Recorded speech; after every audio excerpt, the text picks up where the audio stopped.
Alright, this lawnmower wouldn't run.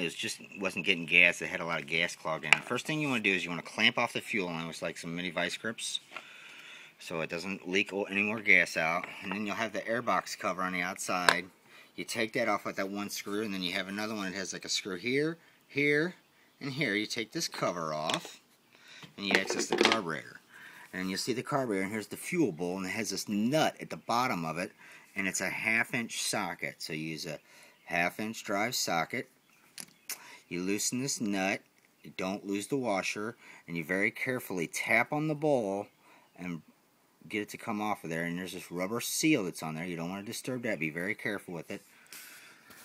And then you have your float here, and then you have your jets.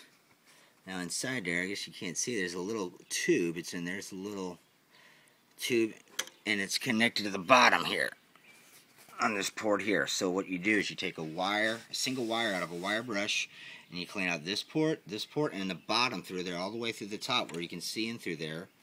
Too bad you can't see in there. And then you clean out the fuel jet nut that has this paper gasket on it, and you see it has a hole in the top. And then it has a hole in the side, and on the other side too. You see that? So what you do is cleaner, like CRC throttle body and air intake cleaner. Carb cleaner usually doesn't work. This stuff really does the cut. So you just want to make sure everything's free flowing there. You got a nice clean jet, and you're blasting through those ports on both sides. And then you sometimes hit the scrape out of the bottom of the bowl. And we got this one nice and clean. Then you put it back together, and it should fire just right. The other thing is you want to undo the fuel line and let some gas trickle down there till you get fresh smelling gas. Block it off again and assemble it back together. You should be good to go.